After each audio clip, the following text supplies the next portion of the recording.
Coming to you live from Chickies and Pete's in Marlton, New Jersey, every Monday night. It's the All-Pro Philly Players Show.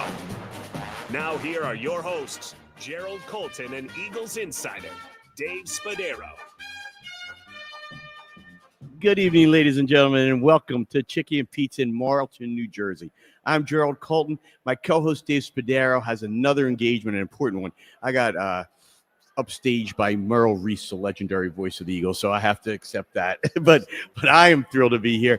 It is our 11th out of 12th Victory Monday in Chickies and Pete's over the last 3 months, and it's been a fantastic season every week with a different Eagles player during a spectacular 2024 season as we come to the end of the calendar year.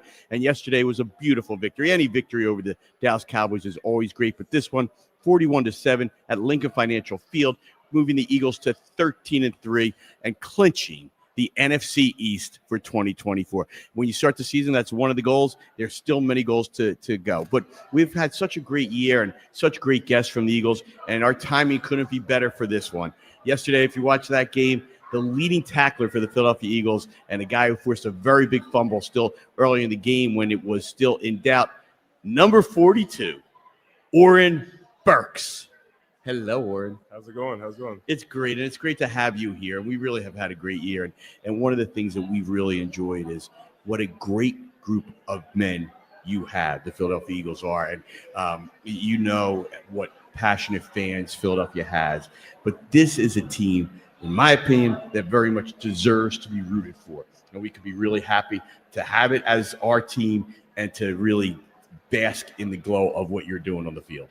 Absolutely. I feel like for me coming in as a free agent, that was one of the first things I recognized is how close the locker room was, how close the guys bonded off the field and really got along. So that special culture is what you're seeing on the field week in and week out. But you feel that. I mean, you really feel that. You feel a unity and you feel like you're having fun. Yeah, and you root for each other. So, I mean, there were so many different heroes, sub-heroes of yesterday's game throughout the season.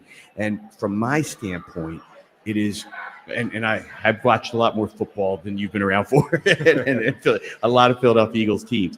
I really believe in championship teams, other teams that got to Super Bowls, a lot of division winners.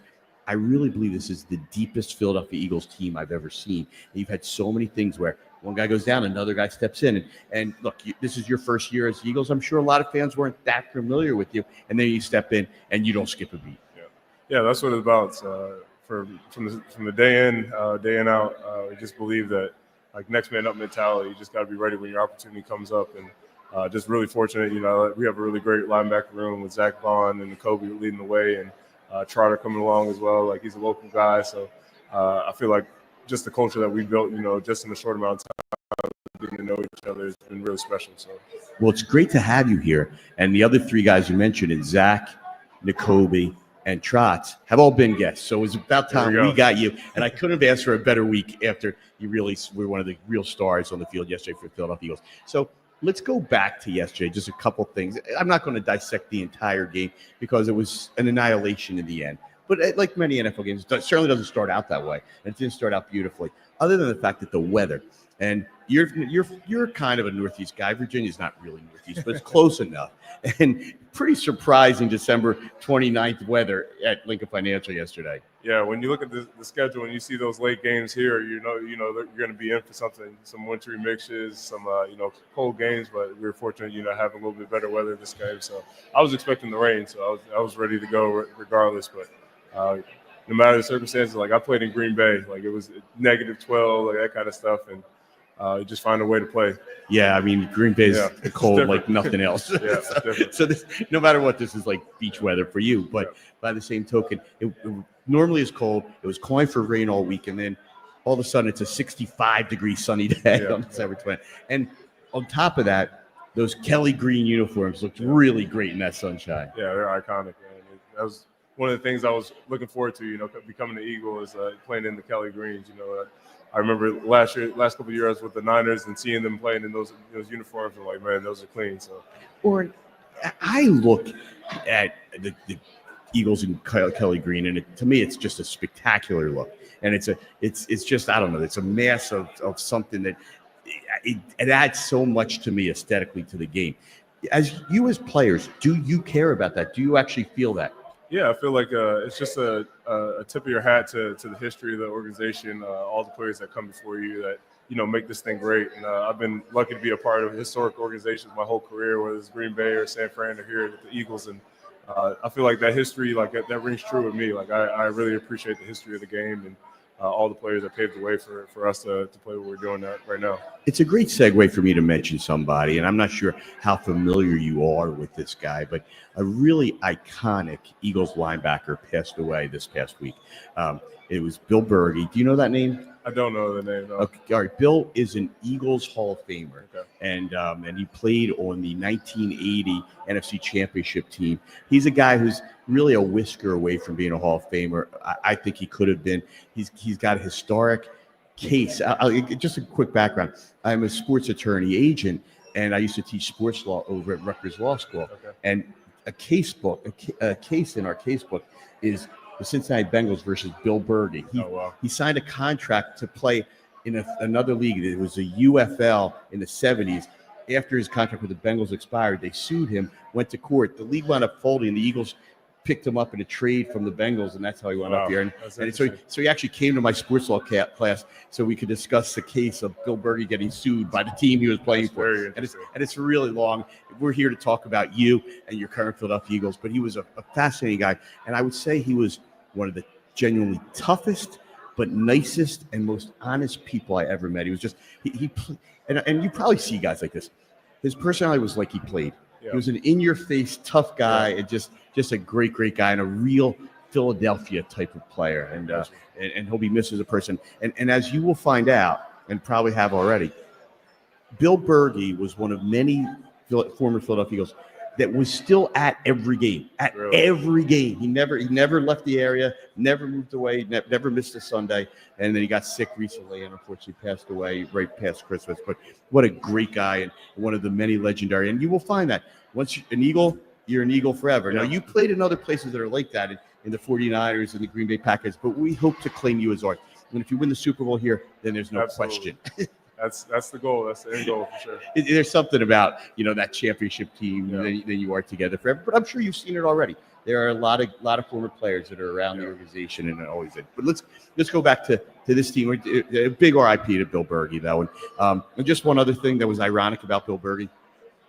His son was a great lacrosse player and played indoor lacrosse and wore the same number. Berge was 66 for the Eagles. His son Jake was 66 for the Philadelphia Wings. And in Wells Fargo, where the Flyers and Sixers play, his number's hanging from the rafters, retired by the Philadelphia Wings. So awesome. a great Philadelphia family. Now let's get back to the current Eagles and Oren Burks. So, Oren, you have not been here a long time. You're in your 7th year in the NFL, right? Which is a lot. I mean, the curve in the NFL is generally 3+ years. So you're like twice the lifespan. Yeah. And with what I saw yesterday on the field, a long way still to go. Yeah, absolutely. But it's your first year in Philadelphia. And how have you found the city of Philadelphia to be and being a Philadelphia Eagle? Yeah, it's just a great sports city. Like growing up outside of DC, like you hear about like the passion that these fans have here, and just from the Phillies to the Sixers to the Flyers, like it's just organizations that are competing to win at the highest level. So I was excited to get here, excited to be closer to home, and just add value wherever I could. And this team has been right at the cusp of winning the Super Bowl the last couple of years, and hopefully we can get over that hump this year. And you've been really on the cusp as well. I mean, you played and started in the Super Bowl last year for the San Francisco 49ers. And you played against Philadelphia Eagles in the conference championship 2 years ago. So we'll get through all that history and how you've interwoven with Philadelphia and how you've been a part of a winner most of your career. This is how many division championships for you in 7 years? This is my 6th out of 7 years. So 6 division championships in 7 years. A lot of guys go through a career and never get one, and that you're getting kind of used to it. It doesn't happen every year. I'll say I never get used to it. Like I always take it, like you said, there's a lot of guys that go through their whole career and don't have the opportunity. So I don't take it for granted, man. It takes a lot of work and being on the right teams, and just really blessed with that. But nonetheless, none of those 6 division championships have wound up with a Super Bowl championship. You came close. I mean, you guys couldn't have gotten any closer last year. It had a lead in overtime, and I don't want to bring up bad memories, but some of us don't like the 49ers. We'd rather see you win as an Eagle. There we go. but let's go back to yesterday.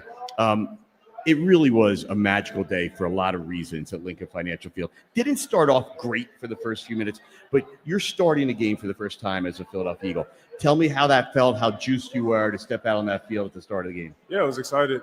Just a huge opportunity, to step up when the Kobe comes down. And I feel like anytime you suit up, like no matter where the opponent is, they're NFL players, and they're fighting for their jobs, fighting for their families, and that you're going to get their best. So we got to give our best as well. So I feel like it took us a while to kind of get our groove, but once we did, we were rolling. It's really a lot to say about the defense. Like from the jump when they said that I was going to be starting, like you got guys like Reed and some of the other players that were really like feeding into me, like giving me that confidence to go out there and play just in that flow state, like not thinking too much and just playing fast and physical. And we got a great D line, so that helps out my job a lot. Having Jalen Carter and Jordan Davis and stuff, guys like that up front that eat up those blocks, and I can just run around and make plays. But it really is a collective effort just to go out there and put our best ball out there.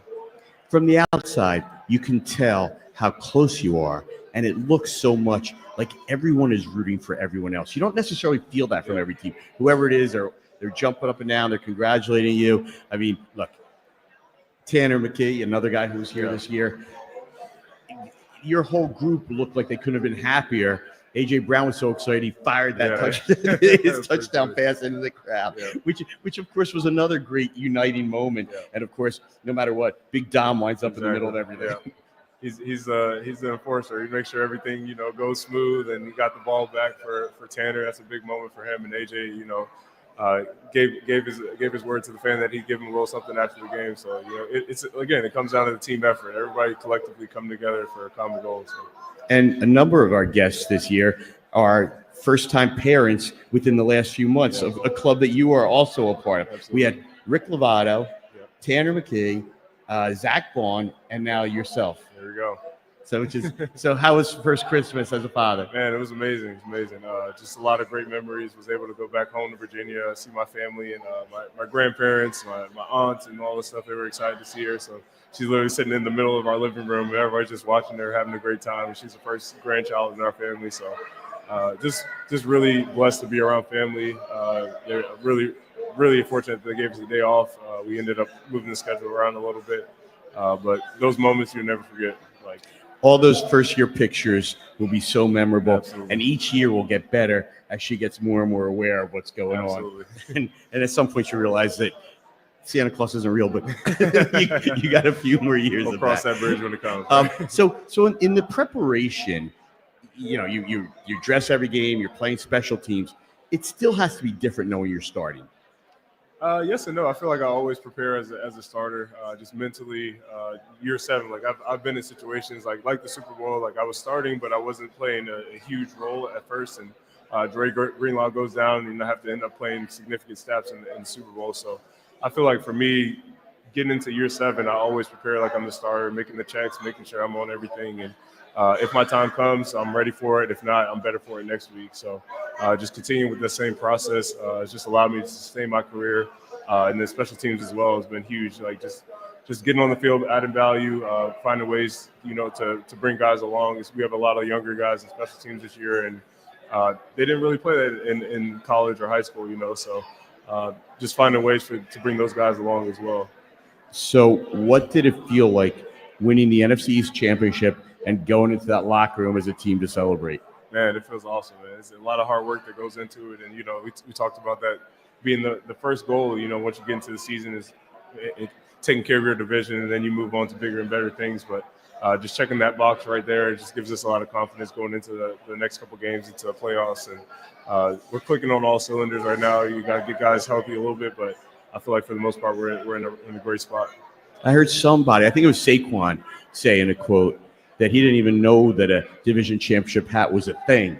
So do you still have all 6 of your championship? I do. I have them in a drawer, so I'll add this to the collection with the shirt and the hat and T-shirt. So I got 6 of them now. So it's been cool. Someday I'll put that in my man cave and frame it or do something cool with it. But I know exactly where they are in my house right now. We want you to get that Super Bowl champion hat. Yeah. You'll never wear those other ones again. Exactly. but those are great souvenirs and great keepsakes. So at the start of this game, because I'm really curious the mentality, and I hear how and believe very much that you prepare like you're going to start. I mean, the week before, Jalen goes down, and Pickett's got to go right in there and play. Yeah. And the guy hasn't played really meaningful downs all year, and he's right in there in the first quarter. So you always have to be ready. You never know when that chance is going to be.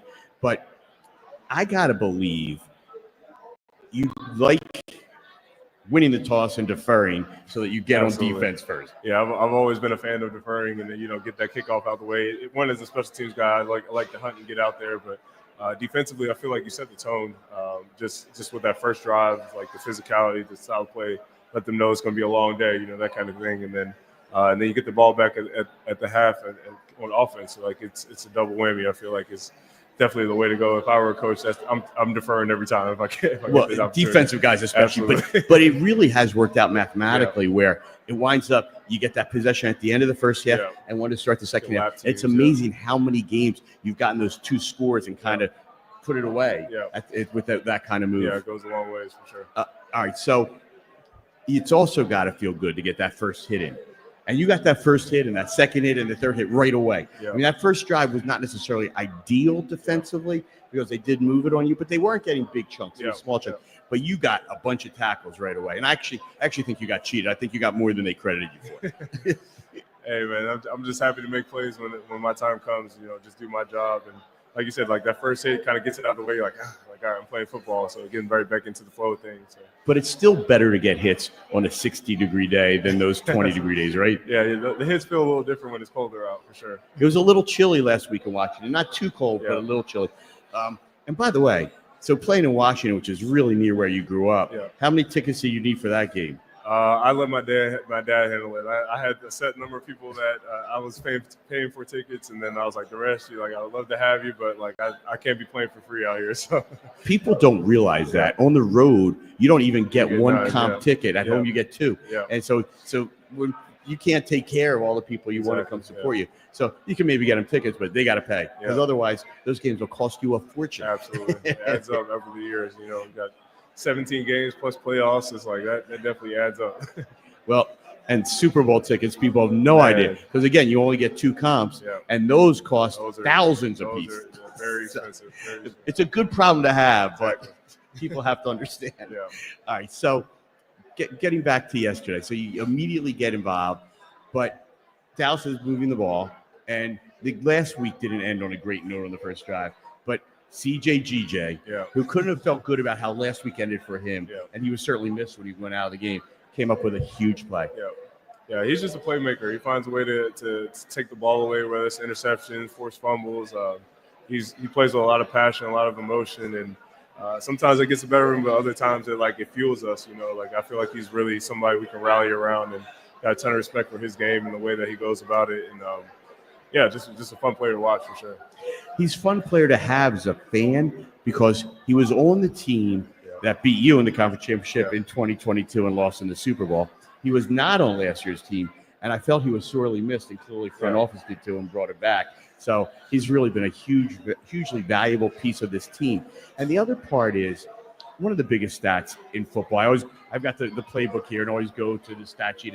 And there's just a few that almost always will tell you who won the game. Turnover, the number one. Now, for some reason, the week before that one didn't work out. I've never seen a team get 5 turnovers, rush for 200 yards, and not win a game. But anyhow, there's aberrations along the way. But in general, the turnover battle will decide the winner. And yesterday's was 4-0. And you're going to win most football games that way. Absolutely. That's the odds are in your favor when you got 4 turnovers for sure. So that's why we keep hunting on defense, and offense protects it. And then, the turnover differential, the explosive plays, those are the things that, really ultimate lead to wins in the long run. So. And you weren't here last year. Wasn't a great turnover season for the Eagles. And you saw it kind of take its toll. It started off this year not getting turnovers, and then it has just steamrolled. I think it's 23 in the last 10 games, which is you're going to win. You're going to win those games, and clearly it's got to be a point of emphasis. I have no doubt. Yeah, it definitely was. Like you said, we started slow, in terms of the turnovers, and we knew that we were playing good defense, and we kind of were picking up Vic's scheme and coming together as a team. But once we started to emphasize that in practice, you see it coming into fruition in the games, punching the ball out, taking interceptions, and they come in bunches, like everybody. That's a saying that everybody says, but I truly believe that like once you kind of have that momentum going, where you take the ball away once, you're like, hey, we might as well do it again. It ended up working out well for our offense, so we just kind of feed off each other's energy in that sense. All right. So speaking of punching the ball out, number 42 with the Eagles leading 14-7 in the first half, punched the ball real well and forced a turnover that was very critical to me in that you got it in positive territory and kicked the field goal to make it 17-7. Yeah.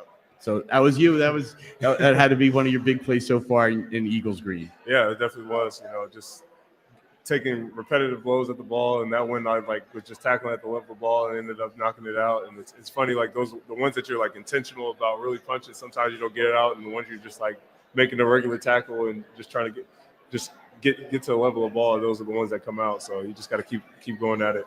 We are speaking with Eagles linebacker number 42, Oren Burks. His first year in Philadelphia, his 7th year in the National Football League. And from what we saw yesterday, plenty more to go. But Oren, that punching the ball, the way you're describing it, I don't think people know how forceful that is. I watch it all the time. I literally don't know how guys hold on the ball, period. Yeah. Seriously. Yeah, I feel like our offensive guys, I give them a ton of respect. Like Sirianni has been a point of emphasis, always having the ball like tucked away and just knowing where the defenders are coming and know that they're trying to punch the ball out. So for us, there's so many different types of punches. You can have the over the top, you have the uppercut, like you have the rake. Like there's just so many different ways that you can kind of find ways to take the ball away, but. You just got to know when to use it and just be aggressive at the same time. Like sometimes you just make a big hit and the ball comes out. So any boxing training? A little bit. I did a couple of off seasons of training and everything, but I feel like it's just a mentality.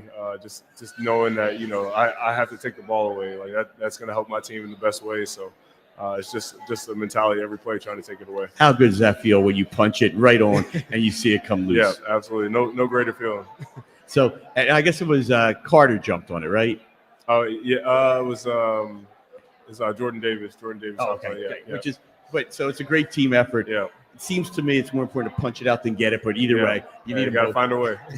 You need them both. It's nice to get your hands on the ball. Yeah, absolutely. Especially for a defensive player.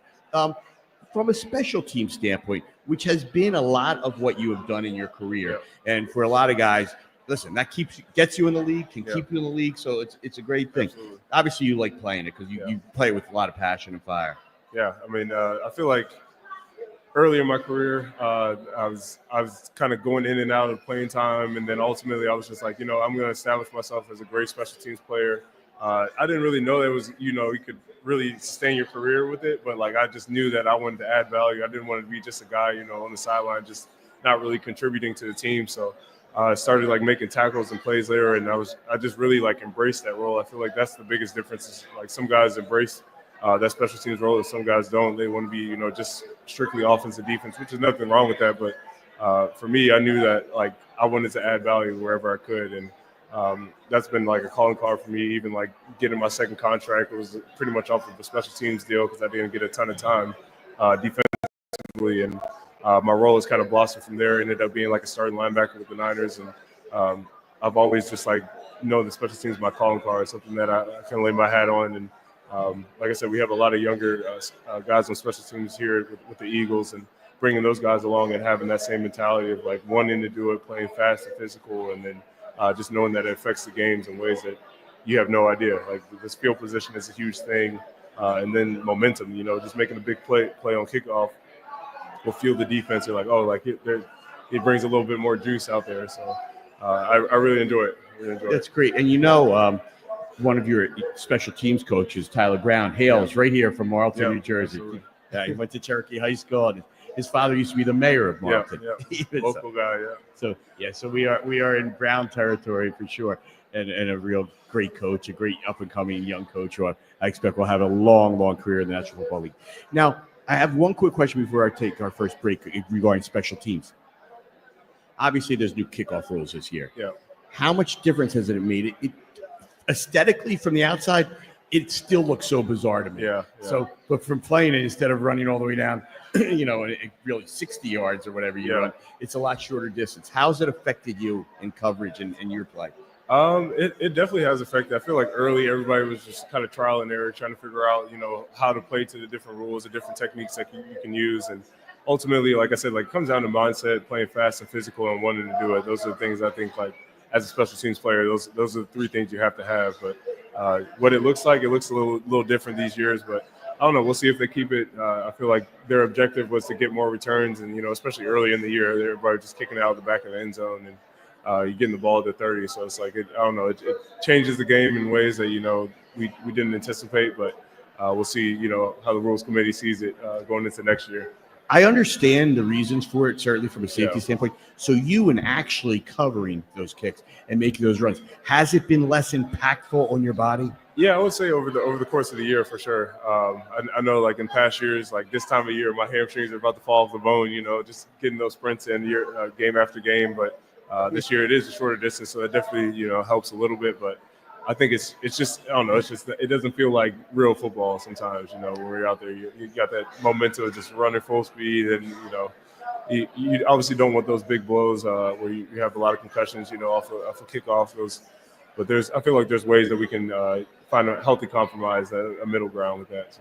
But I got to think that in covering kickoffs, when you're turning around right away and then playing in the defense. Has to be a lot harder if you're running that long field than it is currently. Yeah, you're a little winded.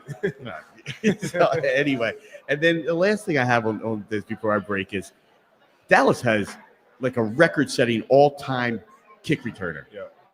As Dallas is coming in, and you look at the team, and I see a team that's sputtering, has had a rough year, even though they've won 4 of that last 5. But that kind of guy can make a difference. Absolutely. You guys did a great job shutting him down. Most of the props go to your kickers for not letting him return the ball, but a nice job, and that had to be a point of emphasis. Let's not let him beat us. Yeah, it definitely was. I feel like he's a spark for that team. Played him a lot of years over the years in the league, and he can take anything and make it a touchdown some kind of way. So you definitely just have to play together, stay in your lane, and be aggressive. Just not let him get a little inch. He can take it a mile. So. That was definitely a point of emphasis this week. All right, we're going to take a short break here. We are at Chickies and Pete's in Marlton, New Jersey. We'll be here till 7 o'clock. If you're nearby, stop on in. Great festive atmosphere here. Games on the TV as always. Chickies and Pete's where the players go. Pete Shiroki and his staff do such a great job hosting. A bunch of your guys were over at the South Philly spot after the game yesterday and with their families and able to enjoy. Now, the holidays kind of are tough when you're playing football games in between, but a lot of families together, and it's just been great. We love it here and appreciate them having us every week. We will be back and continue on, and I want to get into your journey that led you from Virginia to Vanderbilt to Green Bay to San Francisco, and finally Philadelphia. Here we go. You're listening to the All-Pro Philly Players Show. Our special guest, Oren Burks of the Philadelphia Eagles. I'm Gerald Colton. We'll be back on Fox Sports The Gambler. Just in time for the new year, the new and improved free iHeartRadio app is finally here.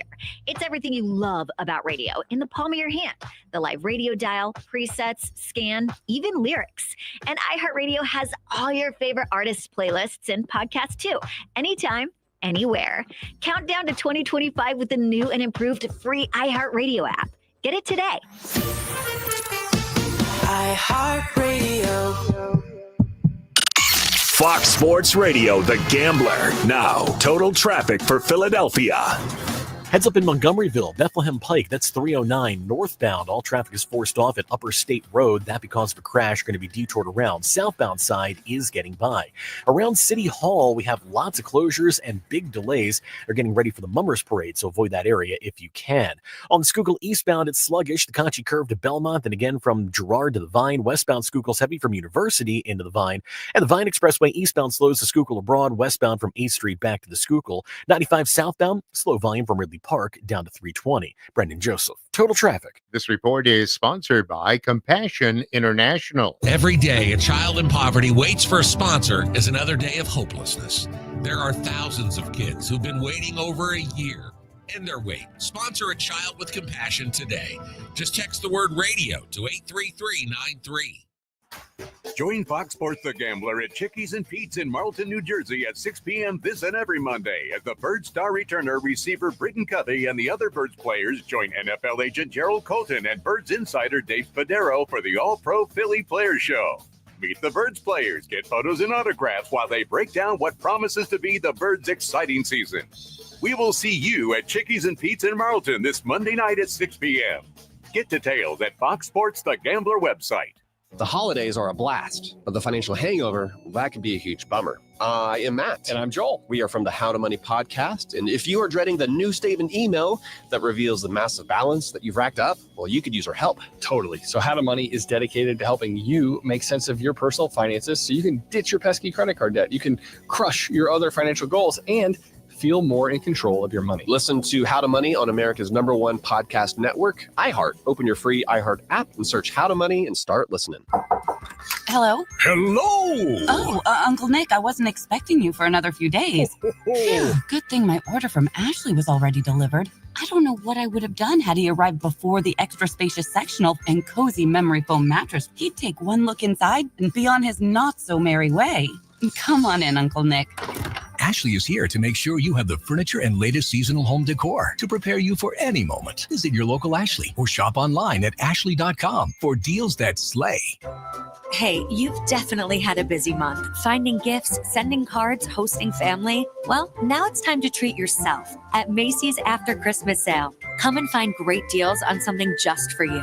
Like 25% off New Year's party looks from DKNY, Adriana Papel, and more. So enjoy the week and get yourself the gifts you really wanted before these limited time deals are over. At Macy's After Christmas Sale. Savings off already reduced prices. Exclusions apply.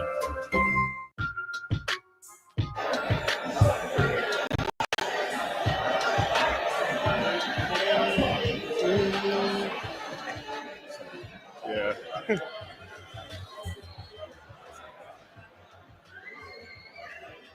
Welcome back to Chicken Pizza in Marlton, New Jersey, the All-Pro Philly Players Show live on Fox Sports The Gambler. We're here every Monday from 6 to 7, and we just had a fantastic season. The Eagles now 13-3, NFC East champions, and our special guest, a big part of yesterday's victory, Oren Burks. Oren, we covered a lot of territory in our first segment, but there's a lot I want to go to the background because everybody in the NFL has a story as to how they got there. And they're all incredible. And one of the things that we love doing here every week is really getting to know the players, and why I talked even earlier, what a great group of guys you have and how fun it is to root for. And, look, there's all sorts of stereotypes against athletes, and everybody on the Eagles that I meet is so smart. And you've got Stanford guys, and you've got Georgia guys, and Bama guys, and Vanderbilt guys. You even have Houston Christian, a school in J-Licks, it was by way of Cornell. Just such an interesting array and interesting backgrounds. But Vanderbilt has not historically been a hotbed of prospects, especially coming out of the SEC, but plays real good football. So talk about growing up in Virginia and then when you realized that football could be your thing. Yeah, actually, it's a funny story. I didn't start playing football until my freshman year in high school, and one of my buddies just kind of dared me to come out for the team. Before that, I was a basketball guy, and I had a lot of cousins that played basketball that were older than me, and I thought that was going to be my path. To play college ball, it was going to be basketball. And over my high school career, by my junior year, I knew that I kind of fallen in love with football, and I started getting some offers with that. And my idea of like what could happen, my potential just blossomed. And I really fell in love with the game of football. Got a ton of offers for football, and I thought I was going to stay in state. I was a Virginia Tech guy. But opened up my recruiting and ultimately found Vanderbilt, just a very academically sound school in the city of Nashville, playing in the SEC. It felt like it was the right blend of all those things, and was a great decision for me. I found my wife there in Nashville. We lived there during the off season as well, and just love the city of Nashville so much. What a bonus that is, meeting your wife there. We'll get into that. But obviously academics were important to you. Yeah. And at what point, as you're playing football, and listen, I understand most people would choose playing basketball over football. And we had 2 weeks ago Cooper DeJean in here, who was his highlight reel is unbelievable. Yeah. You versus Cooper, who wins? I feel like I have a more complete game. I can size him up a little bit, but he's an explosive guy for sure. I've seen his plays. I would love to stage that game, a charity 101. Yeah, we have some pretty good hoopers on the team. I feel like Zach Bond as well. He's a good basketball player. Who else? Zach Bond. He was a really good player in Wisconsin. So I think you got some guys that you can get out there and put on a show. Love it. No, you got some real big bodies too. Yeah. I don't know that they can move as well as these, but still, it'd be real interesting. And there used to be. I don't know if they still do it. The Eagles always had a charity team that would go around during the off season. I don't think they do it as much because it's all about injuries now and all that stuff. They keep it limited. All right, so you're coming out of high school and you choose Vanderbilt, and I understand that choice. Now, the choices today, and not very long after you played college football, made that choice, now come down to a lot of money because the NIL world. Now, back in the day, you were probably not getting money for Vanderbilt, but your other SEC teams might have been getting them, no matter what Saban wants to protest now. But this NIL world, what do you think of it? Yeah, it's definitely a different world to navigate. It's actually funny. Me and Jordan Matthews are on the NIL board for Vanderbilt, so we're just learning like what that entails and how to do things in a sustainable way. I feel like right now it's kind of an arms race of like just raising money, just trying to get it in the players' hands, which I definitely agree with. Like during my time, I thought the name, image, and likeness was something that players should be able to take advantage of so they can transition to the professional life. But I feel like the parameters of what it looks like have been just like kind of the Wild West. So it'll be interesting to see how over the next couple of years the rules and regulations around it will kind of like tailor it down to something that's a little bit more sustainable and growing the game in ways that are helping guys, get degrees, first of all, and then second of all, like put money in their pocket in the right way, they can manage it, and ultimately have a great career in college, because that's what everybody wants. You want a competitive game. So I don't know. I'm still kind of getting a feel for what I think about it, but for all means, like for the guys get paid, man. I got to believe Oren Burks was getting a big number right now if he were coming out of high school, or if he were in the transfer portal or any such thing. And look, we could get it. The big thing on the NIL. I just know that the NCAA, as they do with a lot of things, screwed it up by not getting ahead of it before the NCAA ruled and allowed players to make money on their name, image, and likeness, which they always should have been able to do. I'm very much a pro players guy. By the same token, this is not what it was designed to do, which was to pay players to really go to schools and pay players to transfer. And it's gotten a little silly. I mean, guys are quitting at halftime of bowl game. So we're not in the best state of college sports right now, but they're getting their just due. And now there's going to be bidding wars on keeping guys in college as opposed to coming to the NFL. Yeah. So all right, now let's take you back to you're coming out of Vanderbilt in 2018. Yep. As you're at Vanderbilt, at what point do you realize that I can play in the NFL? Did you know it going in? Not necessarily going in. Like I said, I was a basketball guy, so I still kind of developed my love for the game and football. And my path in college was very like up and down. Like I redshirted my freshman year, so I didn't play, and then I changed positions. I came in as a linebacker. We got James Franklin, who's now at Penn State. He was my coach my freshman year. He ends up coming to Penn State. We get Derek Mason, and they changed my position from linebacker to safety.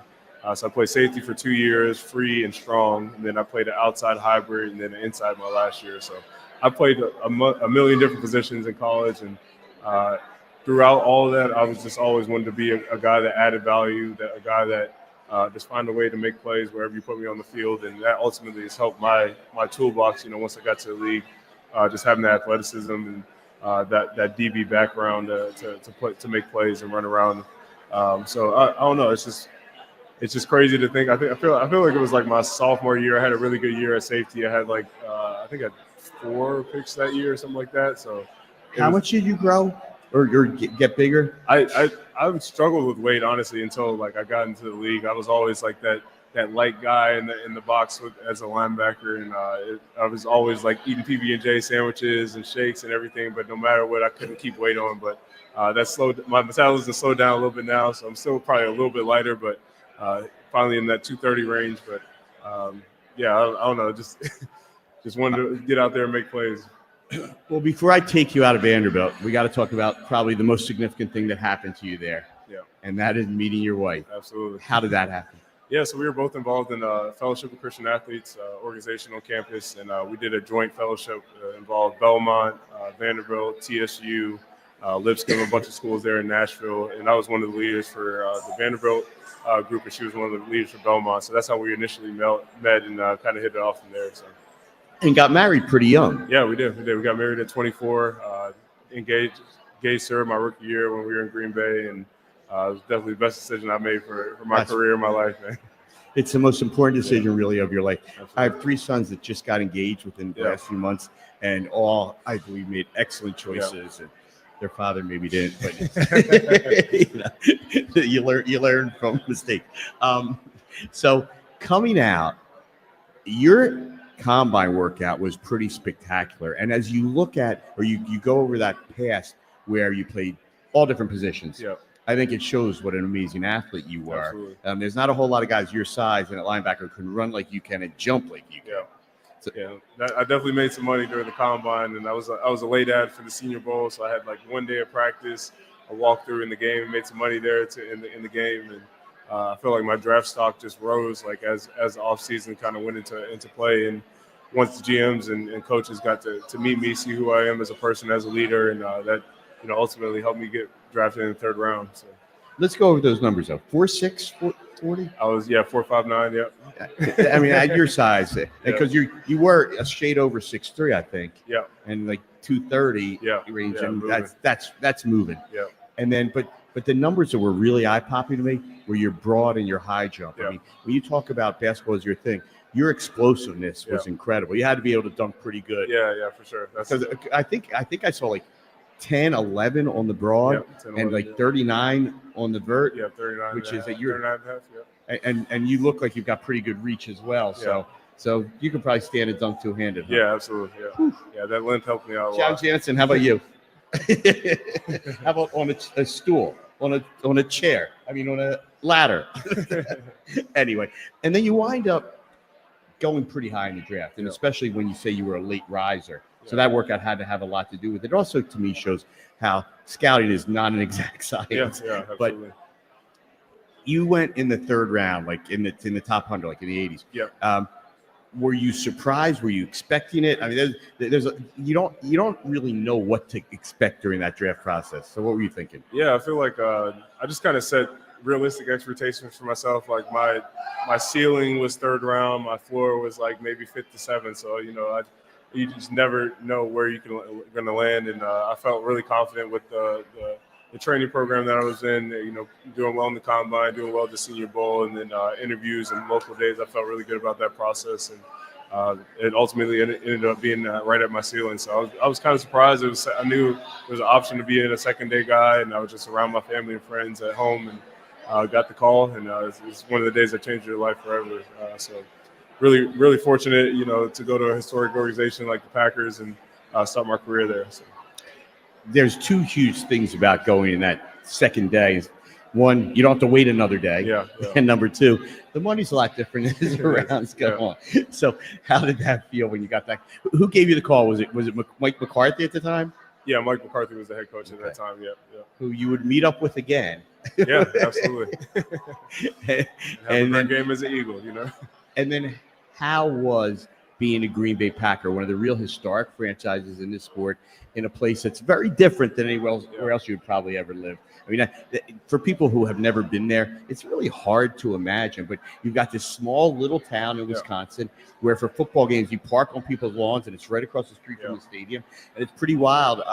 But they treat people great there. Yeah. And it's really something special being a Packer, isn't it? Yeah, absolutely. It's very, very kind organization. And I feel like just the mentality going in, just knowing the history there, I was really just fortunate to be part of something that was great. And I just really loved my time there in Green Bay. It was a great place for me to start my career and kind of learn what it meant to be a pro. I always say it's like a grown-up college town there. Like on game day, it's crazy. Like you said, like everybody's on lawns and eating cheese curds and spotted cow beers and stuff like that, and just enjoying each other and coming from all the different parts of Wisconsin. Very much like it is here. Like I come in for the games early and everybody's already tailgating, here at the link, and it's just creates a playoff atmosphere even for regular season games, and that's what you want to play in the league for. You want to be in organizations that love the team, they're passionate about it, and they like to have fun watching you out there. So. Well, I will say this. Kelly Green does blow away Packer mustard or whatever the heck that is. And before I leave Vanderbilt altogether, by the way, Nick Saban, who us from outside aren't usually big Nick Saban fans. Either love Alabama, the program, the history, or you don't. And to some extent, some of the stuff he says seems, I don't know, high horse stuff and probably not exactly true. But boy, did Vanderbilt make him eat his words this year. Absolutely.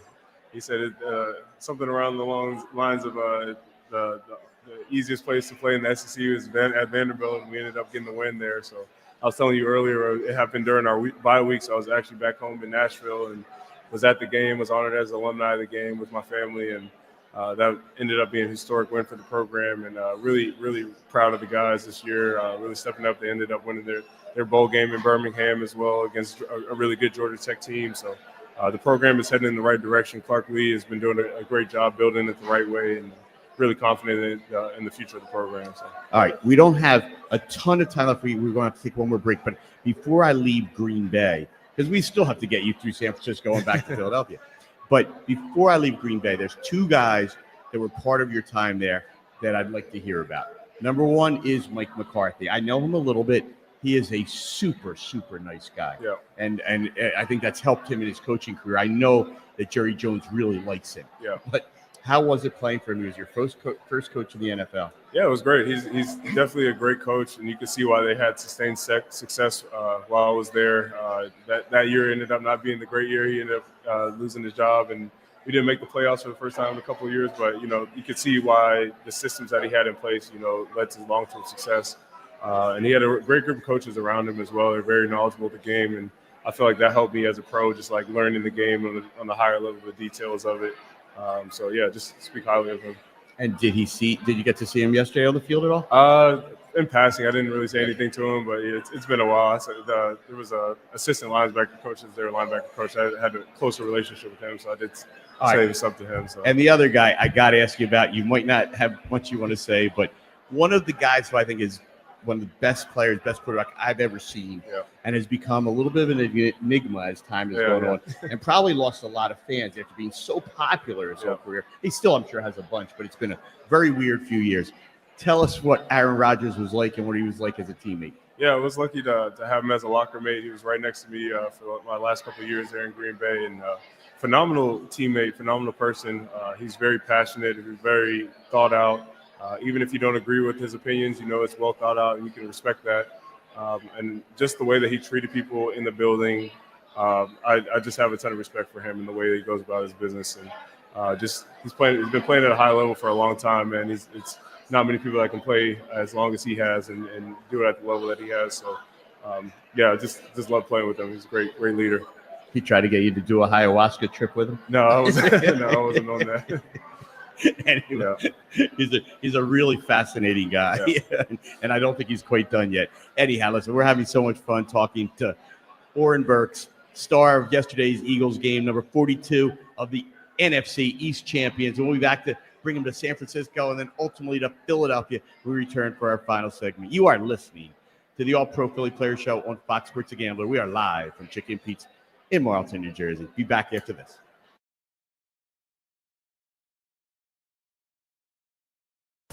It's the Daily Ticket with Sean Brace, 3 to 6 p.m. Monday to Friday.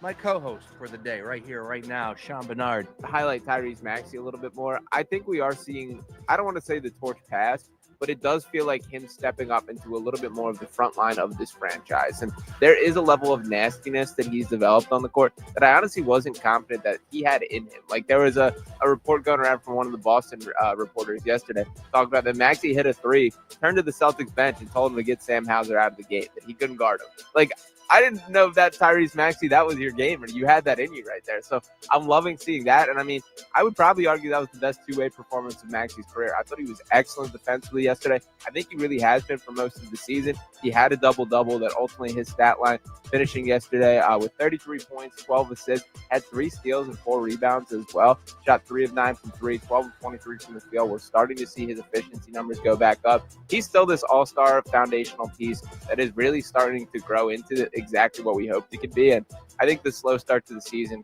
had Maxey kind of fall out of the front line a little bit for this franchise. He deserves every bit of the flowers that he hasn't quite gotten this year. If you can wager on it, we're talking about it right here on The Gambler. My station, baby. Run a business and not thinking about podcasting? Think again.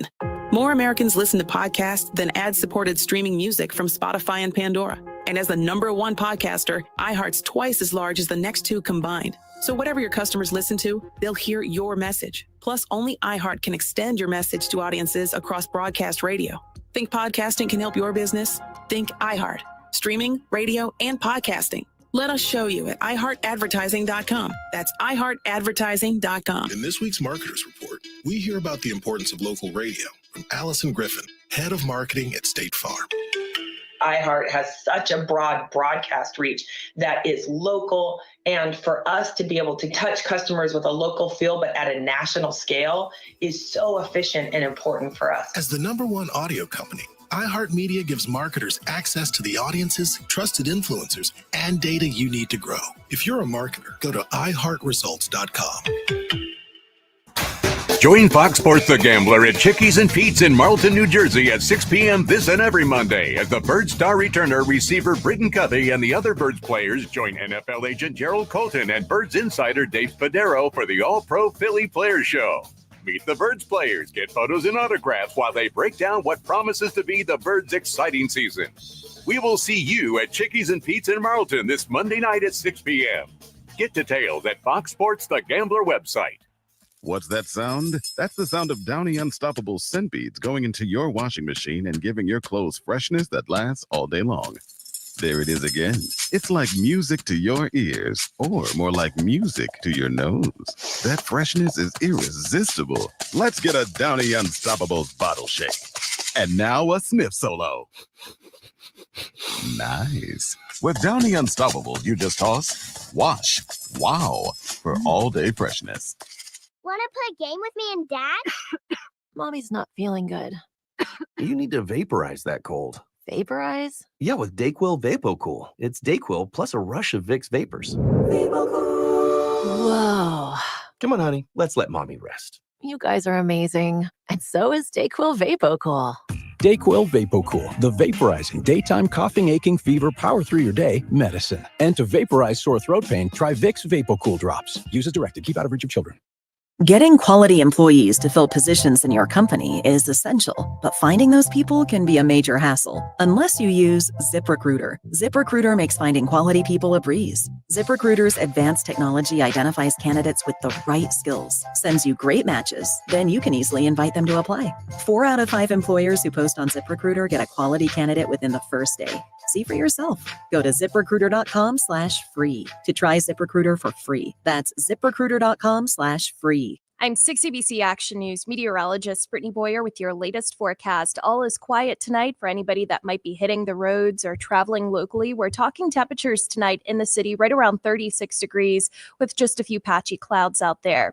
Some sun will be around as we start off your Tuesday, but expect increasing clouds as we go through the day. It's still a very mild afternoon with a high of 55, but we will have some rain developing later in the afternoon and into Tuesday evening. This report is sponsored by Compassion International. Every day, a child in poverty waits for a sponsor is another day of hopelessness. There are thousands of kids who've been waiting over a year. End their wait. Sponsor a child with compassion today. Just text the word radio to 83393. Well, just in time for the new year, the new and improved free iHeartRadio app is finally here. And look, it is everything you love about radio in the palm of your hand. The live radio dial, presets, scan, even lyrics. And iHeartRadio has all your favorite artists, playlists, and podcasts too, anytime, anywhere. Count down to 2025 with the new and improved free iHeartRadio app. Get it today. iHeartRadio.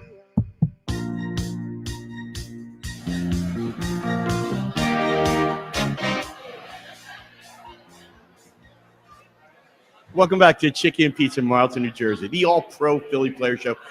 Home stretch for not just this week, but for the 2024 calendar year. But don't worry, there's plenty of football left and plenty of shows left. We'll be here next Monday and every Monday as long as the season goes, and we hope we have a show in mid-February. Absolutely. so still a long way to go. We're hopeful for a lot more fun. As long as the season's been, there still is a lot of football left. Yeah, there really is. It really is. I feel like at this point in the season, for me, I always have to recommit myself, to being ultimate goal, because you kind of get into the mundane task of week to week, but the playoffs is different. It's a different atmosphere, different intensity, and that detail has to be, step it up a little bit. So.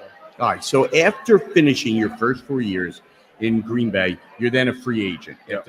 And it takes that long. I mean, which is, as we spoke of earlier, as you are now in year number 7, it's only 3+ years is the average career. So to reach free agency really takes a while because the rookie contract is for 4 years for most guys. The top of the first round is a little different, and free agents are a little different. But most of the guys, it's 4 years that through the rest of the draft and certainly in the third round. So when you finally became a free agent, why San Francisco? How'd that happen? Yeah, it ended up being just the right fit. I was looking for something in a great city, have the opportunity to come in and compete.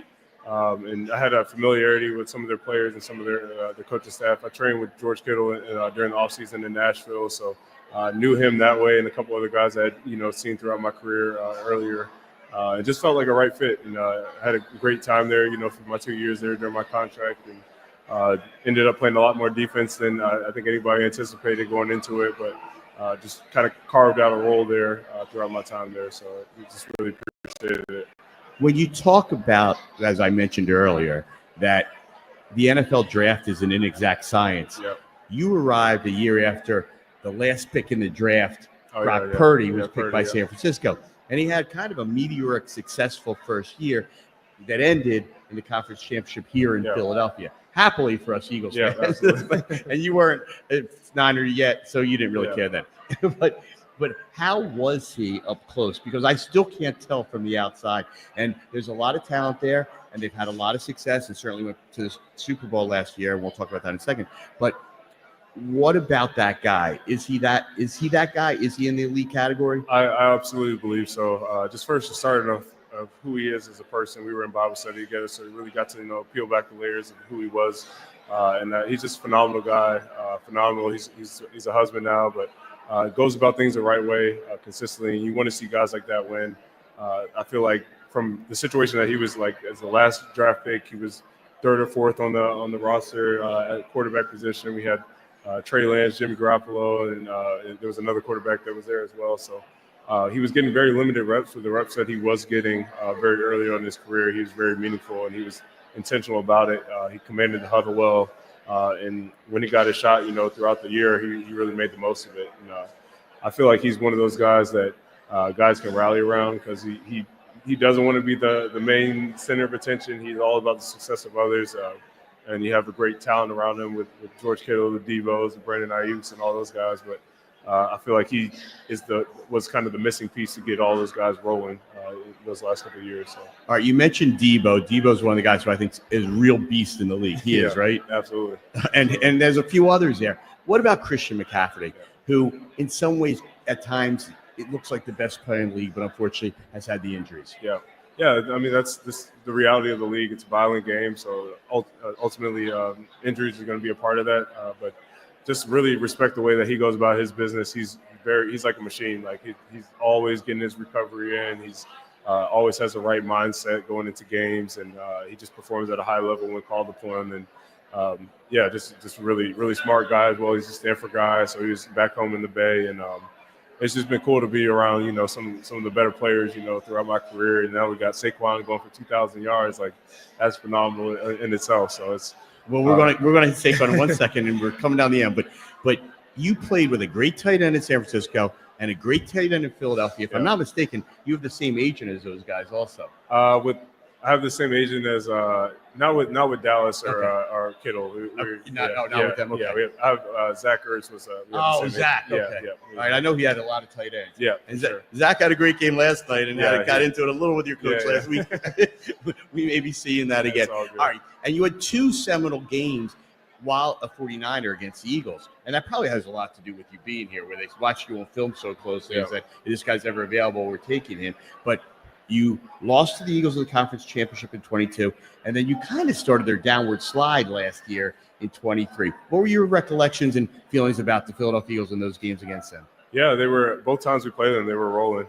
NFC championship, it's obviously, the game to get into the Super Bowl. So you've been kind of watching from afar and seeing the talent that they had here, the physicality that they played with. And it just didn't work out for us. That game, like Purdy going down, and there was a couple other things that happened. But they ultimately, like, the Eagles played a great game. They had a great game plan for us, and they ended up being the better team that day. And when we came back, we kind of had that mindset as like getting a little bit of payback, and again, like the Eagles were rolling. I think they were like 10-1 or something like that at that point when we played them last year, and I feel like everybody had that taste in their mouth, from the year prior to come in and establish a dominance, like over the rest of the NFC. So, it was just one of those games that you have circled on your calendar at the beginning of the year to want to get a little bit of payback. So it's funny for me, just being on the other side of things, and that's just the flexibility that you have to have as a pro. Like you're never really like tied to one organization one way or another, but you want to add value and play in big games, and that's what it's all about. So. Fans treat you a little differently when you're wearing the Eagles jersey versus a team they're playing against. Oh yeah, absolutely, absolutely. Well, we are really glad you're wearing the Eagles jersey. Yeah. Last question on I could talk to you for a lot longer, but we got to end soon. So Saquon passed 2,000 last night. It looked like an entire team accomplishment. Even Stoutland, arguably the best offensive line coach in the league, I never saw him so animated and excited. It is such a joint accomplished by everyone. And of course, everybody loves Saquon. Any thoughts on whether Saquon should just rest on his 2,000? Man, I'm just going to leave that up to them and the coaching staff. I know he's a team-first guy, and I know it'd obviously be great to break the record, but, his ultimate goal is trying to win that Super Bowl. So we'll see, what they ended up coming up with. But they haven't asked you for your decision? I have no opinion. I'm just going to handle my defense and special teams. He is a team guy. Yeah. I know there's lots, but to me, it's a no-brainer. The 2,000 was a great accomplishment, and the record's going to get broken anyhow someday because they're not going to have an 18th game. And it just what he has done this season is so phenomenal. Absolutely. And I do believe this is the best season any Eagles running back ever had. And he is really the best running back ever to wear a Philadelphia Eagles uniform, which is saying a lot. Yeah. And there's a whole lot of things about this team that I think are best ever. So just looking forward, have a great end of the season and regular season, and look forward to hopefully a phenomenal playoff run. We're so glad you're here. Absolutely. Thank you, man. Happy to be here. All right, so this is the end. And I know you don't drink, but we're going to do a toast anyway. There we go. So grab a champagne glass. John Jansen, our producer, grab a champagne glass. It's been a phenomenal 2024 here at Chickies Pizza and for the Philadelphia Eagles. And just want to toast to the incoming 2025. All the best to you, Oren Burks. All the best to the Philadelphia Eagles. And all the best to all of you here at Chickies and Pizza. Happy New Year. Happy New Year, everyone. There we go. On behalf of the great staff here at Chickies and Pizza, our proprietor, Pete Shiroki, our host, thank you so much for having us throughout the year. We look forward to the start of next year, next week, and all the people who come out every week. Most of you, thank you very much. And to all you listening. Also, thank Mike Bowers for setting us up. John Jansen getting us on every week. Who's back in the studio, John? Nick McLean. Thank you always. And thank all of you for coming out. So on behalf of my partner, Dave Spadera, who is not here but has meant so much to us through the year, and he'll be back next week, our special guest, Oren Burks. Look for number 42, doing more great things on the field. I'm Gerald Colton saying thanks for listening. Thanks for supporting us. Have a very happy New Year, and we'll see you next Monday night at Chickies and Pizza Marlton. Dan Patrick, 9 to noon. Brett Brown joins us. Colin Cowherd from noon to 3. The Sixers are amazing. And the Daily Ticket with Sean Brace from 3 to 6 p.m. Only one place you can find that. All ears to it. Right here on Fox Sports Radio, The Gambler. Fox Sports Radio, The Gambler. Now, total traffic for Philadelphia. Good news in Montgomeryville, Route 309, that's Bethlehem Pike northbound, has been reopened at Upper State Road. An earlier crash there has been cleared. All lanes are open once again. We still have closures and big delays all around